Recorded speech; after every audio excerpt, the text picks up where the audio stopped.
बिस्मिल्लाहिर्रहमानिर्रहीम। अस्सलामुअलैकुम dear students, मैं doctor Abid Suhail, assistant professor department of computer science, commerce university Lahore, database systems online lecture series के तीसरे lecture के लिए आपके सामने पेश खिदमत।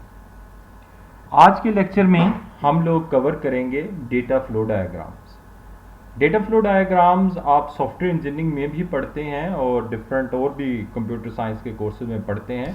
यहाँ पर कवर इतनी डिटेल से नहीं होगा, लेकिन डेटाबेस में मॉडलिंग के लिए एक इंटरप्राइज की अंडरस्टैंडिंग के लिए डेटा फ्लो डायग्राम्स यूज़ होती हैं। Data flow diagrams data warehouse के मॉडलिंग के लिए कोई ऑफिशियल या कोई स्टैंडर्ड टूल नहीं है, सिर्फ एक यूज़र की अंडरस्टैंडिंग के लिए यूज़ होती हैं डेटा फ्लो डायग्राम। इससे पहले मैं डेटा फ्लो डायग्राम स्टार्ट करूं फॉर लेक्चर 3, हमारा पिछला जो लेक्चर था उस लेक्चर का मैं रिकॉल भी करवा दूं आप लोगों को, और जो कुछ चीज़ें मिसिंग थी, जो मिसिंग का मतलब ये जो कंप्लीट नहीं हो पाई थी, उनको भी मैं दोबारा कंप्लीट कर दूं।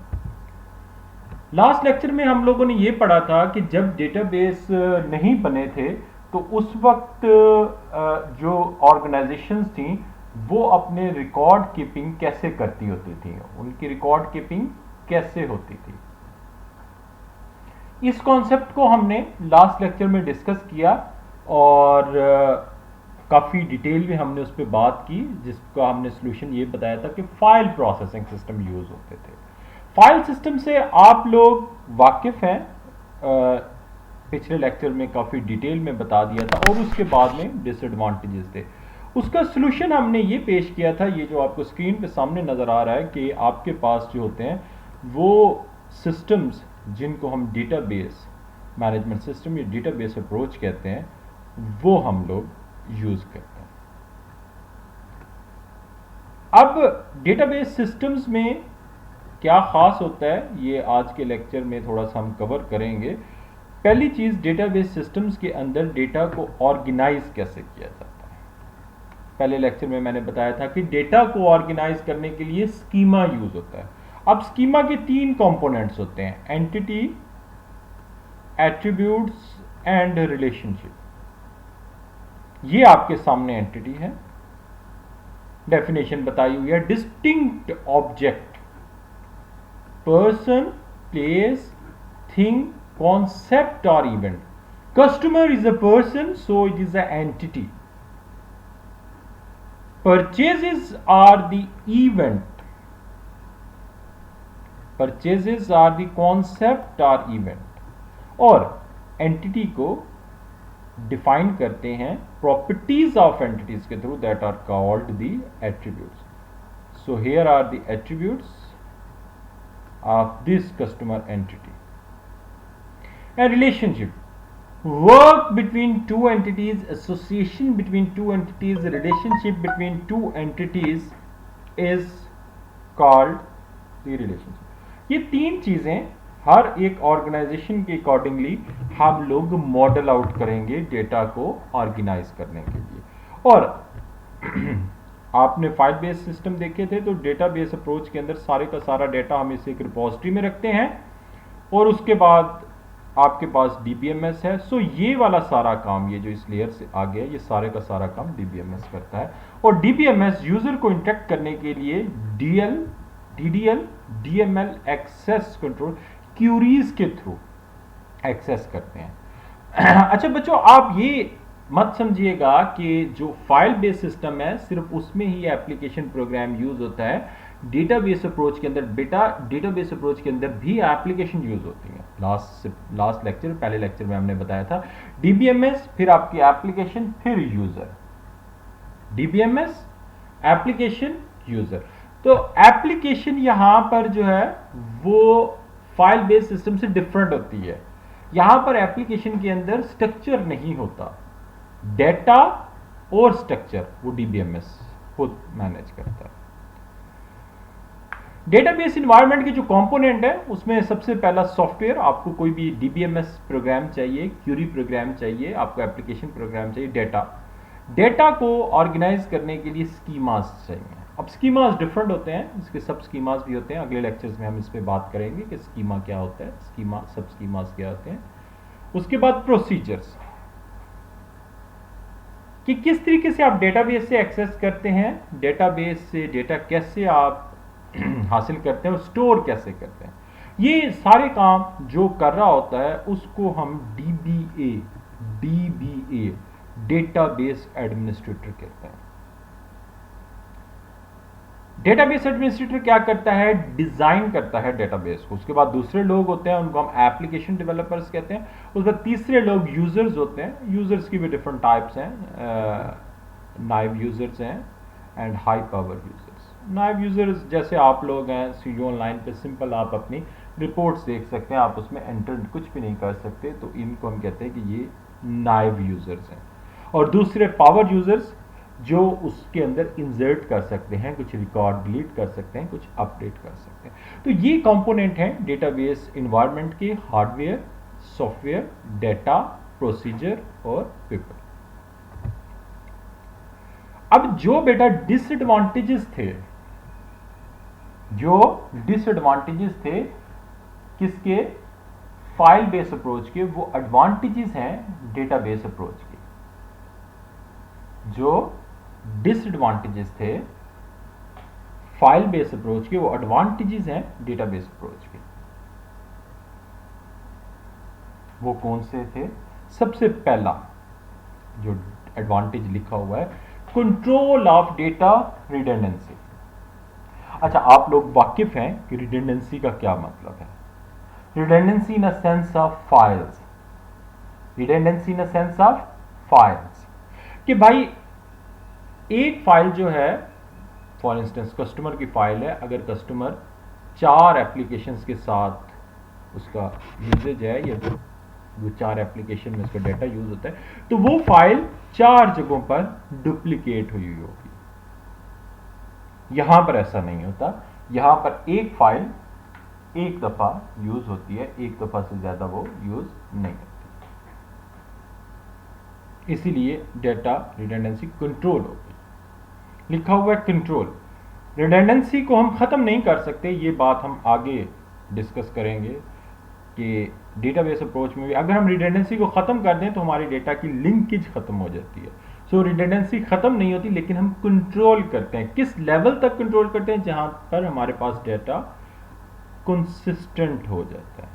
भाई डेटा में अगर कोई प्रॉब्लम है तो फिर इसका मतलब है कि उसके अंदर डुप्लीकेशन है, और डुप्लीकेशन का नुकसान ये होता है कि आपके पास अनसर्टेनिटी क्रिएट हो जाती है कि करेक्ट वर्जन कौन सा है। यू फील कि जिस मल्टीपल वर्जन्स में से कौन सा रॉन्ग है, कौन सा राइट है, ये डिसीजन करना मुश्किल हो जाता है, तो आपका डेटा इनकंसिस्टेंट हो जाता है। अगर आपके पास डेटा कंसिस्टेंट का मतलब ये है कि करेक्ट है, आप जो वर्जन, जो डेटा जहां से एक्सेस कर लें उसमें सेम एक चीज के बारे में सेम रिजल्ट आएगा, एक चीज के बारे में। फॉर इंस्टेंस कस्टमर का अगर एक रिकॉर्ड है तो आप पूरे सिस्टम में जहां पर देख लें कि उसकी सारी इंफॉर्मेशन अगर एक जैसी है तो इट मीन्स आपका डेटा कंसिस्टेंट है। अगर उसके 2-3 वर्जन्स एग्जिस्ट करते हैं तो आपका डेटा कंसिस्टेंट नहीं है। तो डेटा कंसिस्टेंसी आपकी डीबीएमएस से अचीव होती है। Greater information gain, more information from same amount of data. आपके पास ये जो सारे डेटाबेस अप्रोच है, इसके अंदर आप लोग डिफरेंट फंक्शंस परफॉर्म कर सकते हैं और उसी डेटा से ज़्यादा इंफॉर्मेशन ले सकते हैं। डेटा ऑर्गेनाइज होता है और उसकी ऑर्गेनाइजेशन की वजह से आप जो है उसे ज़्यादा इंफॉर्मेशन ले सकते हैं। Sharing of data,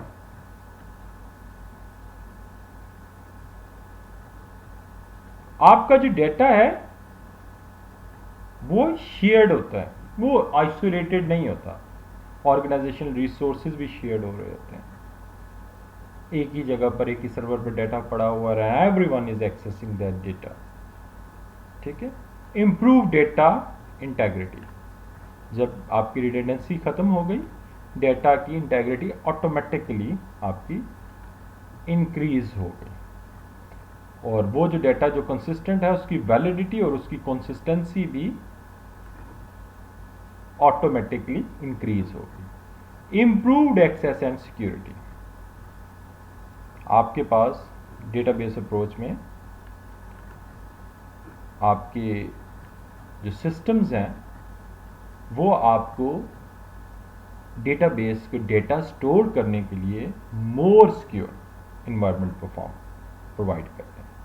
more secure environment, more secure का मतलब ये है कि प्रॉपर लॉगिन होगा, उस लॉगिन के थ्रू आप डेटा को एक्सेस करेंगे, और सिक्योरिटी के भी मैकेनिज्म डीबीएमएस बहुत अच्छे प्रोवाइड करता है।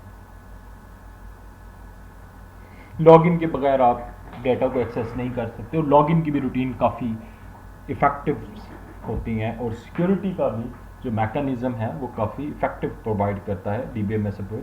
फाइल बेस्ड अप्रोच में इस किस्म की चीज़ नहीं होती। फाइल बेस्ड अप्रोच के अंदर आपके डेटा की एक्सेस भी इतनी अच्छी नहीं होती और उसकी सिक्योरिटी भी कॉम्प्रोमाइज्ड होती है। इन्फोर्समेंट ऑफ स्टैंडर्ड,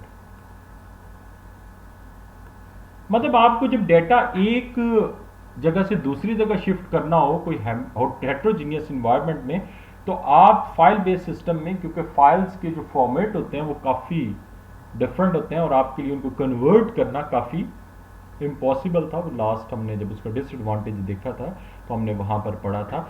यहाँ पर डेटाबेसेस एक स्टैंडर्ड पे बने हुए होते हैं, मतलब आप सीक्वल सर्वर का डेटा ट्रांसफॉर्म कर सकते हैं ऑरिकल में, और ऑरिकल का डेटा आप ट्रांसफॉर्म कर सकते हैं माईएसक्यूएल में, क्योंकि सारे के सारे डीबीएमएस सर्टेन स्टैंडर्ड्स को फॉलो करते हैं। तो ये एक स्टैंडर्डाइज चीज़ होती है जिसकी वजह से आपकी डेटा की मूवमेंट आसान होती है। इकोनॉमी ऑफ स्केल, सेंट्रलाइजेशन है आपके पास, इसीलिए आपके पास जो है वो डेटा जो है वो आपके पास ऑर्गेनाइज्ड भी है और सेंट्रलाइज्ड भी है और कंसोलिडेट भी है। Balancing of conflicting requirement, dBA overseas the data and the data definition, कि डीबीए को ये आप लोगों ने टास्क दिया हुआ है कि भाई डेटा को डिफाइन भी आपने करना है और डेटा की ओवरऑल मेंटेनेंस भी आपने करनी है। डेटा को एक्सेस करना और उसका रिस्पांस थ्रू क्यूरी वो भी आपका फाइल से ज़्यादा अच्छा है। मतलब कैसे, देखो फाइल बेस्ड अप्रोच के अंदर बच्चों ऑर्गेनाइजेशन, डेटा को ऑर्गेनाइज करने के लिए कोई डेटा स्ट्रक्चर नहीं यूज होता, सिंपल फाइल है। सीक्वेंशियल एक्सेस होती है। सीक्वेंशियल एक्सेस का मतलब यह है कि अगर एक रिकॉर्ड जो है वो आपके ऑर्गेनाइजेशन में 10,000 रिकॉर्ड्स हैं, 9,999 पोजीशन पे है, तो उसको इतने नंबर ऑफ कंपैरिजन करने के बाद वो डेटा मिलेगा, रैंडम एक्सेस नहीं है। जो डीबीएमएस होते हैं ये डेटा को एक्सेस करने के लिए इंडेक्सिंग और हैशिंग और इस किस्म की नई टेक्नोलॉजीज यूज करते हैं, जिसकी वजह से डेटा की रिस्पांस जो है वो आपको काफ़ी इफेक्टिव मिलती है और काफ़ी क्विक रिस्पांस मिलती है।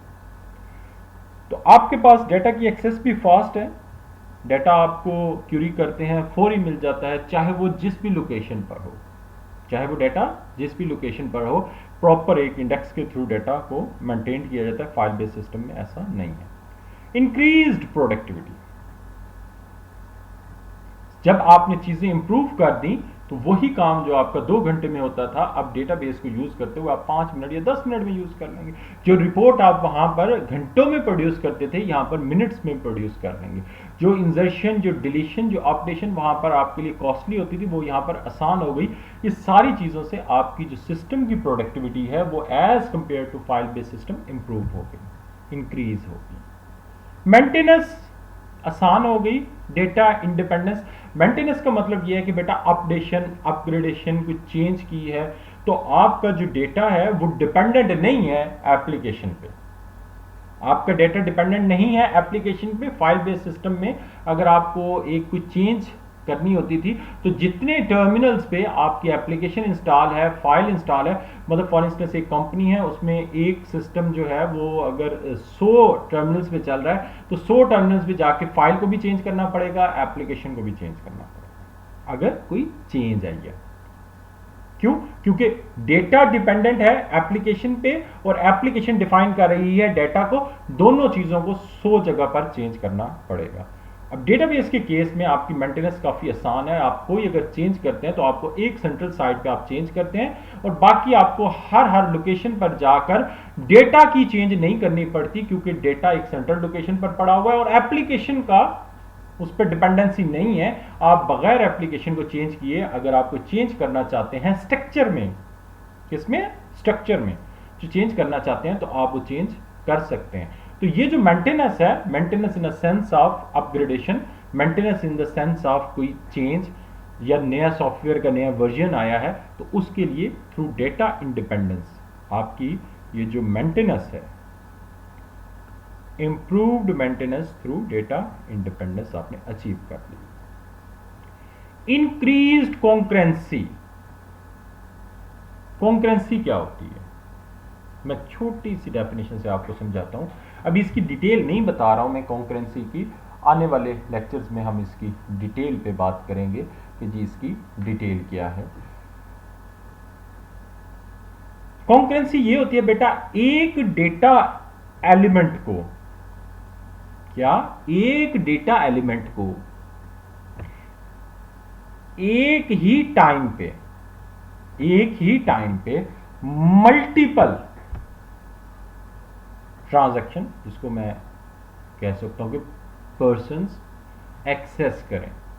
अगेन, एक डेटा आइटम को, एक रिकॉर्ड को एक ही टाइम पर मल्टीपल लोग एक्सेस करें। फॉर इंस्टेंस आपके पास लैपटॉप्स हैं, आपके घर में 5 लैपटॉप्स हैं, 5 लोग जो है ना वो यूज़ करते हैं अपने अपने कमरों में। आपने कहा कि भाई प्रिंटर लेना है, तो आपने क्या किया, नेटवर्क पे एक नेटवर्क बना के आपने एक प्रिंटर रख दिया कि भाई सारे लोग जो हैं वो एक प्रिंटर को शेयर करें, जिसको प्रिंट भेजना है वो प्रिंट भेज दें। अब प्रिंटर एक है, टर्मिनल 5 हैं, तो एक वक्त पर अगर सारे 5 प्रिंट भेजेंगे तो इसको कहेंगे कि जी साइमल्टेनियस एक्सेस जो है उसको कंट्रोल करना होता है, इसको थ्रू कॉन्करेंसी कंट्रोल कर।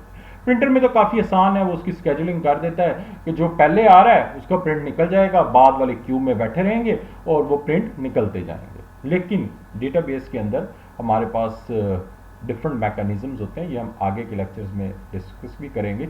अब कॉन्करेंसी का मतलब बेटा आपको समझ आ गया कि एक रिकॉर्ड को अगर एक ही वक्त में मल्टीपल लोग एक्सेस करना चाहते हैं तो इसको कॉन्करेंसी कहते हैं।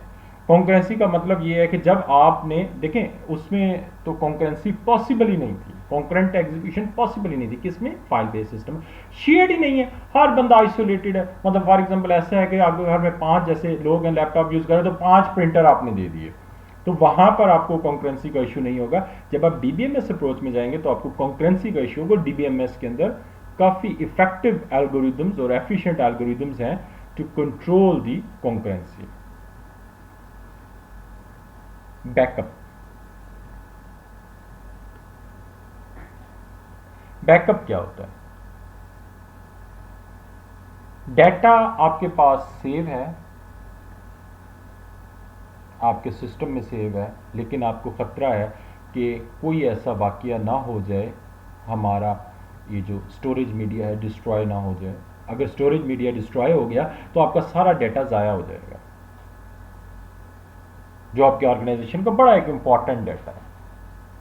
डेटाबेस मैनेजमेंट सिस्टम्स के अंदर एक एप्लीकेशन होती है, और खुद भी क्यूरी के थ्रू भी कर सकते हैं आप लोग, और एप्लीकेशन भी होती है, टूल भी होते हैं जिनके थ्रू आप लॉग इन करके आप अपने डेटाबेस का डंप ले लेते हैं। डंप कह लें, स्नैपशॉट कह लें, इमेज कह लें, इसको हम कहते हैं बैकअप। मतलब उसी डेटा का जो आपका डेटाबेस में स्टोर्ड है उसी की एक और कॉपी बना के उसको किसी और स्टोरेज मीडिया पर रख लेते हैं।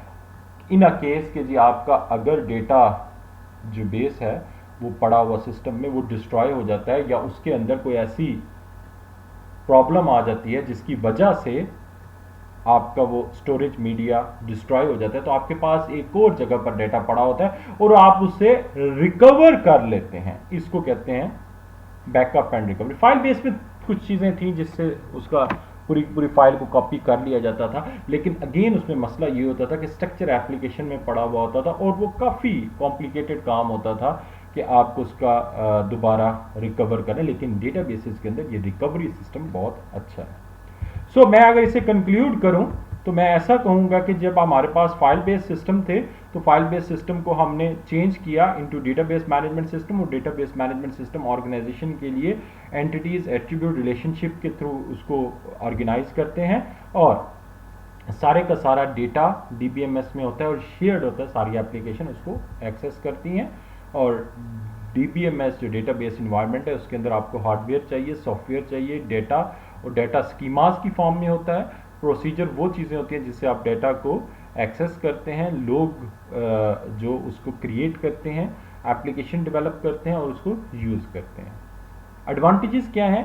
रिडंडेंसी ख़त्म हो गई, कंसिस्टेंसी आपकी अचीव हो गई, ग्रेटर इंफॉर्मेशन गेन आपको हो गया और शेयरिंग ऑफ आपकी डेटा हो गई और बड़ा इफेक्टिवली आपने डेटा को शेयर कर लिया एक ही जगह पर सेंट्रलाइज रिसोर्स से।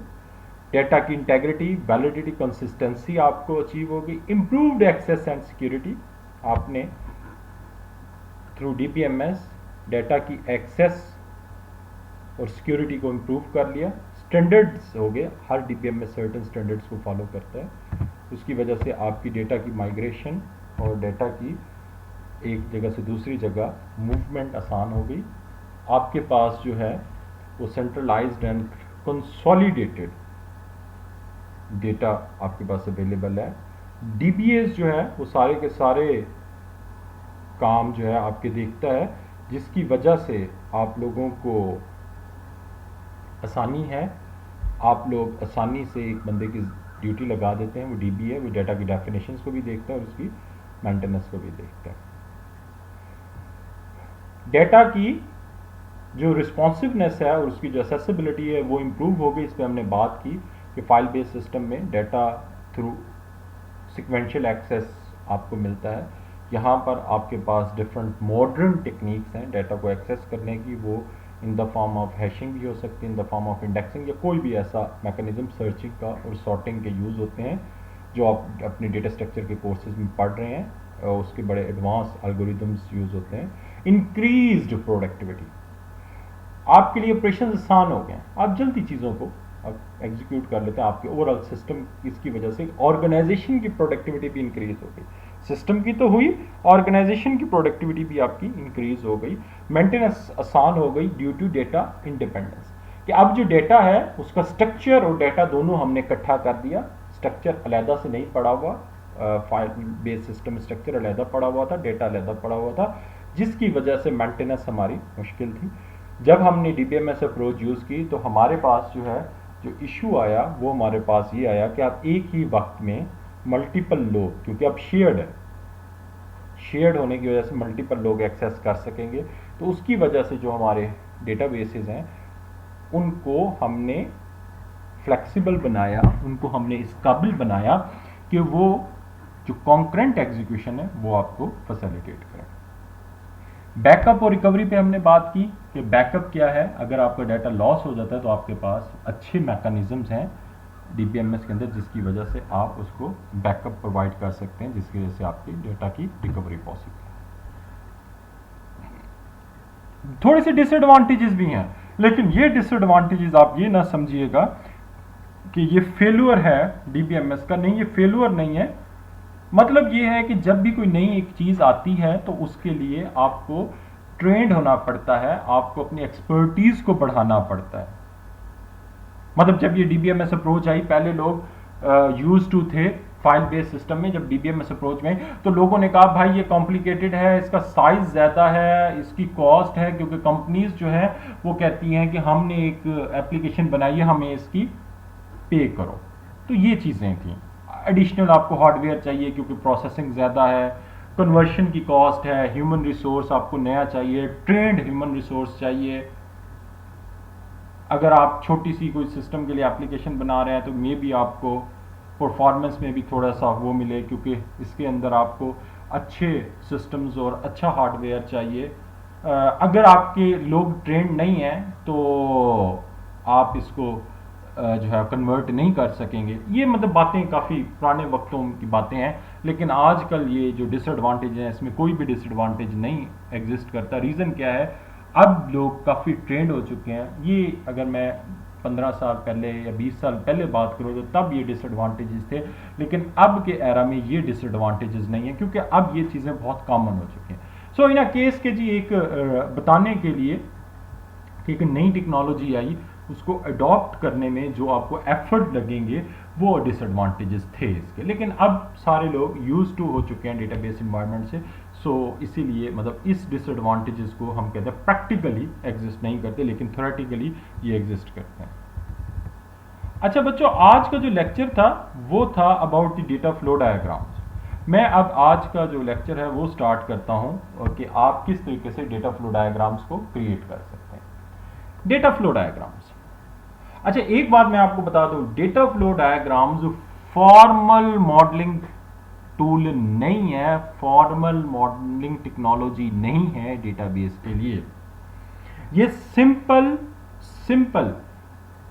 किसी भी एंटरप्राइज के जो ऑपरेशंस हैं, जो फंक्शंस हैं, उनका रिलेशनशिप समझने के लिए हम यूज़ करते हैं। बहुत सारे टीचर्स जो हैं डेटा फ्लो डायग्राम्स नहीं पढ़ाते, ये डिपेंड करता है कि मैं इस अपने क्लास के बच्चों को पढ़ाता हूँ, इसीलिए मतलब मैं ये समझता हूँ कि रिवाइज हो जाते हैं। फॉर इंस्टेंस जो इलेक्ट्रिकल इंजीनियरिंग के बच्चे हैं उनको डेटा फ्लो डायग्राम्स नहीं पढ़ाई जाती, तो उनके लिए ये बहुत अच्छा मौका है कि उनको सॉफ्टवेयर इंजीनियरिंग वगैरह के कोर्सेज नहीं पढ़ाए जाते, तो उनको बेहतर है कि उनको डेटा फ्लो डायग्राम्स बनानी आ जाएंगी। जो बच्चे CS के हैं वो लोग सॉफ्टवेयर इंजीनियरिंग के कोर्स में और इससे मॉडर्न किस्म की वो डायग्राम्स बनाते हैं, तो उनके लिए भी ये हेल्पिंग होगा। तो बच्चों, मैं डेटा फ्लो डायग्राम्स को इस मकसद से पढ़ा रहा हूँ कि ये आपके लिए अच्छा है कि आप लोग इससे पहले कि किसी ऑर्गेनाइजेशन के लिए डेटाबेस डिज़ाइन करें, डेटा फ्लो डायग्राम्स बनाने से आप उसकी अंडरस्टैंडिंग ले लेंगे। अच्छा बच्चों, ये अब बात मैं बार बार कर रहा हूं कि ये अंडरस्टैंडिंग क्या होती है। देखो बच्चों, आप एक बात याद रख लो, आप किसी भी एंटरप्राइज का डेटा मॉडल उस वक्त तक नहीं बना सकते जब तक आप उसके ऑपरेशंस को अंडरस्टैंड ना कर लें, उसके मैनुअल एग्जीक्यूशन ऑपरेशंस की अंडरस्टैंड ना कर लें। जब तक आप उसके मैनुअल ऑपरेशंस की अंडरस्टैंडिंग नहीं करेंगे, आप उसके लिए डेटा मॉडल नहीं कर सकते। चलें हम स्टार्ट करते हैं। जब भी आपको डेटा फ्लो डायग्राम्स बनाना होगा तो आपको इन स्टेप्स से गुजरना होगा। सबसे पहले आप जो पहला काम करेंगे, आप एक्टिविटीज़ की लिस्ट बनाएंगे। दूसरे नंबर पे आप डेटा फ्लो डायग्राम जो कॉन्टेक्स्ट लेवल डायग्राम है, जो एक्सटर्नल एंटिटीज उसके प्रोसेसेस को डिफाइन करेगी। तीसरे नंबर पे आप 0 लेवल डायग्राम बनाएंगे। फिर आप 1 लेवल डायग्राम से लेकर n लेवल डायग्राम तक बनाएंगे। 0 लेवल डायग्राम क्या करती है? आइडेंटिफाइज एंड मैनेजेस सब प्रोसेसेस। पहले हो गई आपके पास कॉन्टेक्स्ट लेवल डायग्राम, जिसके अंदर आपने एक्सटर्नल एंटिटीज को और प्रोसीजर को आइडेंटिफाई किया। फिर आपके पास आ गई 0 लेवल डायग्राम, जिसके अंदर आप मैनेज कर रहे हैं सब प्रोसेस को। फिर आपके पास 1 to n, n का मतलब है किस डिटेल तक आप जाना चाहते हैं, कि सब प्रोसेसेस, फिर सब प्रोसेसेस, उसमें डेटा फ्लोज क्या है, डेटा कैसे फ्लो करता है और डेटा की स्टोरेज क्या है, ठीक है, और check against rules of data flow diagram. तो ये स्टेप्स हैं डेटा फ्लो डायग्राम्स बनाने के। Let us start from the data flow diagrams naming guidelines. आप लोगों ने नेमिंग गाइडलाइंस की बात करनी है। External entities, noun, data flow diagrams, name of data, process जो है वो आपके पास वर्ब फ्रेज होते हैं, सिस्टम नेम या सब सिस्टम नेम, डेटा स्टोरेज आपके पास नाउन होते हैं। ये नेमिंग कन्वेंशन है जो कि मैंने आपको बता दी कि आपके पास जो एंटिटीज़ होंगी वो हमेशा नाउन की फॉर्म में होंगी डेटा फ्लो डायग्राम्स के अंदर।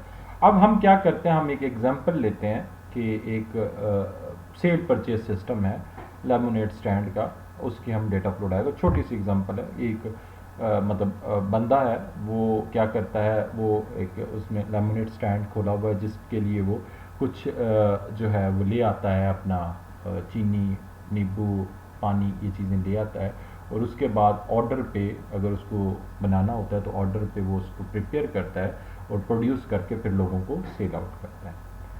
तो operation is very simple. Lemonade stand was used to demonstrate the creation of data flow diagrams. तो इसके अंदर हमने क्या करना है, सबसे पहले हमने लिस्ट ऑफ एक्टिविटीज़ बनानी है। ओल्ड वे था यूज केस, ओल्ड वे था no use case diagram, new way है use case diagram. Use case diagram software engineering के बच्चे अपने आने वाले कोर्सेज में या सॉफ्टवेयर इंजीनियरिंग में कवर कर चुके होंगे, तो दे नो कि यूज़ केस डायग्राम क्या है। अब हम लोगों ने क्या करना है, हम लोगों ने कॉन्टेक्स्ट लेवल डायग्राम बनानी है, 0 लेवल डायग्राम और 1 लेवल डायग्राम बनानी है। सबसे पहले हम एक्टिविटीज़ को बेस्ड ऑन द प्रोसेस जो हमने डिटरमिन किया, हम उनको लिस्ट डाउन करते हैं। हम कहते हैं जी कस्टमर आता है, कस्टमर ऑर्डर देता है, ठीक है, और जो स्टैंड पे खड़ा हुआ बंदा होता है वो सर्व प्रोडक्ट करता है, और वो प्रोडक्ट कैसे करता है, वो जब प्रोड्यूस कर लेता है प्रोडक्ट को, जब वो प्रोडक्ट को बना लेता है तो तब उसको सर्व करता है, ठीक है, और या सर्व करता है या वो स्टोर करता है, ये दो काम करता है। कि वो या प्रोड्यूस करके उसी वक्त ही कस्टमर को दे देता है, या वो स्टोर कर लेता है, जब कस्टमर आता है अपना ऑर्डर लेने तो तब उसको दे देता है, और फाइनली वो पेमेंट को कलेक्ट करता है। तो आप लोगों को ये समझ आ गया इस सिस्टम के, भाई कस्टमर आता है वो ऑर्डर देता है, दो किस्म के ऑर्डर होते हैं, एक ये होता है कि उसी वक्त ही प्रोडक्ट बना के उसको दे देता है और वो उसको प्रोडक्ट को ले लेता है, या दूसरा ये होता है कि वो प्रोडक्ट बना के उसको क्या कर लेता है, स्टोर कर लेता है, ठीक है। अब एक्टिविटीज क्या हैं, ये तो थे उसके create list of activities. Further हम उसके एक्टिविटीज को इनहांस करते हैं। Also think of additional activity needed to support the basic activities. अब बेसिक एक्टिविटीज बेटा ये हैं, ये स्टोर प्रोडक्ट तक। अब जाहिर सी बात है उसने जो प्रोडक्ट बनानी है वो ऑर्डर करेगा रॉ मटेरियल को भी, और रॉ मटेरियल के लिए पे भी करेगा। अगर उसने कोई साथ हेल्पर लगाया हुआ है तो उस हेल्पर को वो पे आउट भी करेगा। तो ये तीन एक्टिविटीज जो हैं ये क्या हैं, एडिशनल एक्टिविटीज हैं। ये क्या है, additional activity to support the basic activities. अब ये जो एक्टिविटीज हैं ये एक लॉजिकल फैशन में है, मतलब इनकी कोई एग्जीक्यूशन सीक्वेंस है विद रिस्पेक्ट टू फंक्शन। हमने अब तीन या चार तरीके से, एक ये जिसके अंदर हम कहते हैं कस्टमर ऑर्डर देता है, सर्व करता है और कलेक्ट पेमेंट, पहला ये काम हो गया। दूसरा है कि वो प्रोड्यूस प्रोडक्ट करता है और उसको स्टोर कर लेता है। तीसरा काम ये है कि वो ऑर्डर करता है रॉ मटेरियल को और पे कर देता है रॉ मटेरियल के लिए। चौथा ये है कि पे फॉर लेबर, जो उसने बंदा कोई अपने उस पर लगाया हुआ है उसको पे आउट करेगा। तो ये पहला हो गया, ये दूसरा हो गया, ये तीसरा हो गया और ये चौथा ग्रुप हो गया। एक्टिविटीज को हमें अब चार ग्रुप्स में डिवाइड कर दिया। अब बच्चों ये पहली डायग्राम है जो कि हमने बनाई, इसको कहते हैं context level diagram. Context level diagram सिर्फ और सिर्फ ये शो कर रही है कि जी इस पूरे सिस्टम के अंदर तीन एंटिटीज हैं। वो एंटिटीज नाउन है, एक एंटिटी हो गई कस्टमर, पहली एंटिटी। दूसरी एंटिटी आपके पास हो गई एम्प्लॉयज, वो एम्प्लॉयज जो कि उसके स्टैंड पे काम कर रहे हैं, जो कि प्रोडक्शन कर रहे हैं। तीसरा जो है वो हो गया वेंडर हो गया। वेंडर वो है जिससे उसने रॉ मटेरियल वगैरह लेना है। ये तीन उसकी क्या हो गई, एंटिटीज हो गई। और ये जो इंपॉर्टेंट चीज़ है जो सेंटर में आपको नजर आ रहा है, ये उसने सिस्टम का नाम लिखा हुआ है lemonade system 0.0। This is very important, ये जो 0.0 जो कॉन्टेक्स्ट लेवल डायग्राम होगी, ये हेडिंग के जैसे स्टाइल होते हैं ना, वैसे हम इसको एक्सप्लेन करते हैं। ये भी 0.0 हमने लिखा हुआ है। 0.0 का मतलब ये है कि ये सिस्टम की अभी कॉन्टेक्स्ट लेवल डायग्राम है, ठीक है। अब हम देखते हैं कि ये सिस्टम हो गया, ये क्या हो गया, ये सिस्टम हो गया, और ये एंटिटीज हो गई, ये एक, ये दो, ये तीन एंटिटीज हो गई और ये सिस्टम हो गया। अब इनके दरमियान जो इंटरेक्शन है वो कैसे हो रही है, आपको मैं एक तरीके से समझाता हूं। कस्टमर ऑर्डर देगा, ठीक है, और सिस्टम से उसको प्रोडक्ट सर्व होगी और कस्टमर पेमेंट देगा। ये तीन जो फंक्शंस हैं ये कस्टमर के और सिस्टम के होंगे। और एम्प्लॉय जो है, एम्प्लॉय क्या करेगा, एम्प्लॉय जो है वो सेल फॉरकास्ट करेगा और प्रोडक्शन करके उसको स्केड्यूल करेगा। सिस्टम से उसको सैलरी मिलेगी और जितने उसने टाइम सिस्टम को दिए वो उसका टाइम वर्क आउट होगा।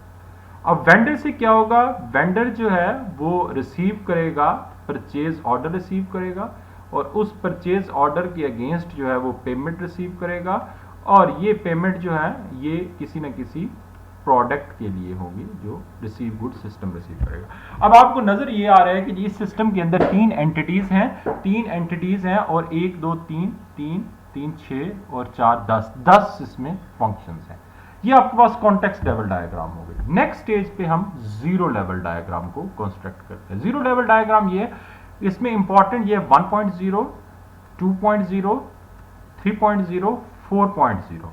अब बच्चों ये जो था आपके पास 0.0 जो सिस्टम था, अब 0.0 के 3 जो है आपने सब सिस्टम्स डिफाइन करनी है। ये क्या है, creating a zero level diagram identifying the logical सब सिस्टम दैट मे एग्जिस्ट। अब एंटिटीज वही हैं, कस्टमर, इंप्लॉइज और वेंडर, लेकिन सिस्टम को हमने फर्दर एलेबोरेट कर दिया। सबसे पहले जो है वो कस्टमर जो है वो ऑर्डर दे रहा है और वो कस्टमर जो है वो पेमेंट दे रहा है और सेल्स के लिए। अब ये सिस्टम सेल, अब कस्टमर सेल्स से जो है वो इंटरेक्ट कर रहा है और प्रोडक्शन जो है, जो प्रोडक्शन का सिस्टम है ये कस्टमर को प्रोड्यूस करके दे रहा है। पिछली डायग्राम में सिर्फ एक सिस्टम था, यहां पर अब ये काम दो सिस्टम्स के थ्रू हो रहा है, सेल्स और प्रोडक्शन। तीसरा प्रोक्योरमेंट, चौथा पेरोल। अब क्या है, सेल्स से इंप्लॉयज को फॉरकास्ट जाती है कि इतनी सेल्स है और उससे जो प्रोड्यूस करता है वो प्रोडक्शन को देता है और उसने जो प्रोक्योरमेंट करनी है, जो उसने ऑर्डर डिसीजन करना है वो प्रोक्योरमेंट के लिए करेगा। ठीक है, सो प्रोक्योरमेंट जो है वो वेंडर को ऑर्डर देगा सिस्टम। ठीक है, ऑर्डर दे दिए और ऑर्डर के अगेंस्ट वो गुड्स रिसीव करेगा और सिस्टम से पेमेंट होगी वेंडर को। ठीक है, अब सिस्टम की आपस में भी इंटरेक्शन है, सेल्स से प्रोडक्शन ऑर्डर प्रोडक्शन को जाते हैं और प्रोक्योरमेंट से इन्वेंट्री की डिटेल प्रोडक्शन को जाती है और फाइनली जो आपके पास सिस्टम है वो है पेरोल का, ये वाला पेरोल। पेरोल के बारे में हम ये कहते हैं कि जी पेरोल से पेज जो है वो एम्प्लॉयज को मिलती हैं अगेंस्ट देयर वर्क जो उन्होंने किया। तो ये आपके पास जो डायग्राम है ये आपकी कॉन्टेक्स्ट लेवल डायग्राम नहीं है, ये आपकी जीरो लेवल डायग्राम। ये कॉन्टेक्स्ट लेवल डायग्राम, ये जीरो लेवल डायग्राम। उसके बाद आपकी है वन लेवल डायग्राम। अब बच्चों इंपॉर्टेंट ये चीज है, ये हमने ये वाला सिस्टम सेल्स लिया, सेल्स का आगे जो सब सिस्टम है 1.2 सॉरी 1.1 1.2 1.3 1.1 है जो रिकॉर्ड ऑर्डर, 1.2 है रिसीव पेमेंट और 1.3 है आपका प्रोड्यूस सेल परचेज। ये आपके पास डेटा आइटम है, ऑर्डर, कस्टमर और पेमेंट। ये आपके पास डेटा आइटम्स हैं जो आपने स्टोर किए हैं। अब क्या है कि कस्टमर ऑर्डर देता है और कस्टमर की फाइल से ऑर्डर आता है और ऑर्डर की फाइल में ये ऑर्डर जाता है और सर्व ऑर्डर। ठीक है, और इस तरीके से रिक्वेस्ट फॉर फॉरकास्ट और सेल्स फॉरकास्टिंग और पेमेंट। सो ये आपके पास इस सेल्स की आगे डिटेल है।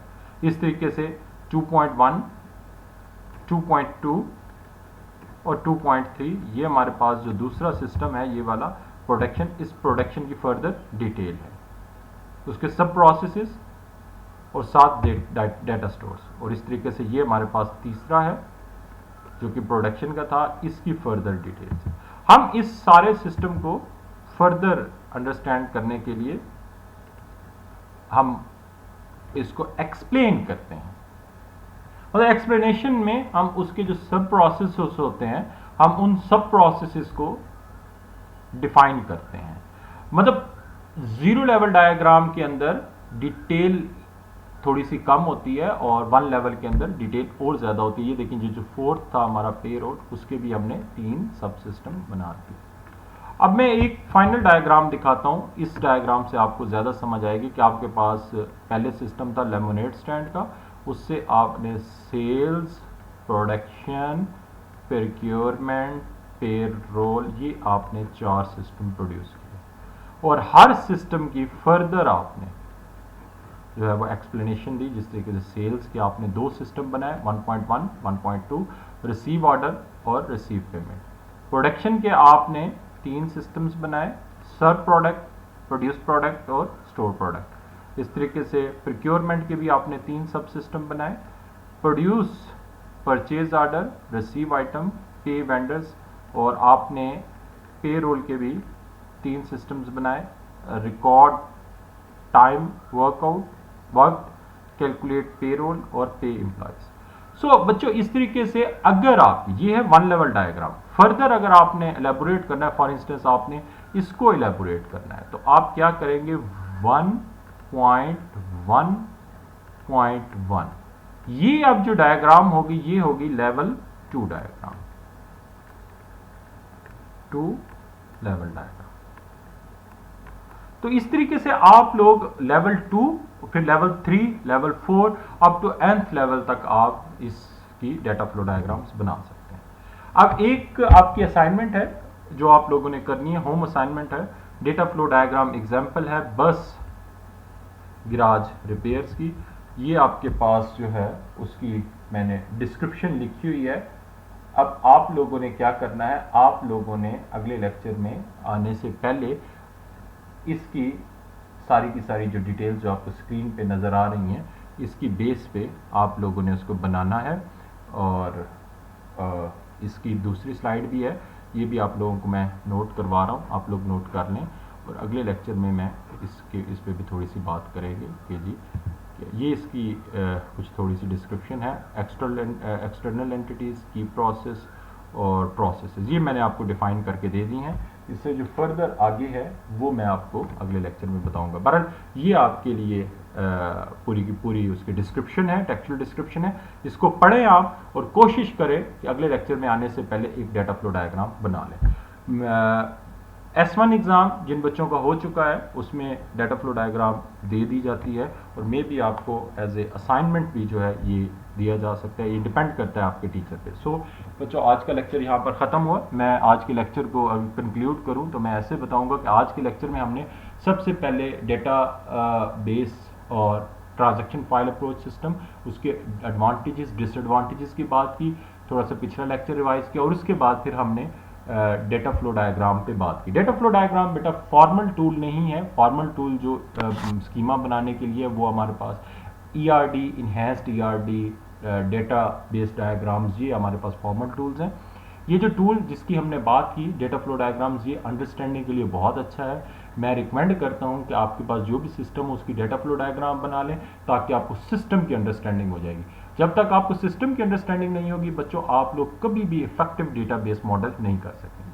तो यहाँ पर मेरा लेक्चर ख़त्म हुआ। इंशाल्लाह हम अगले लेक्चर में आपके साथ दोबारा शामिल होंगे बच्चों।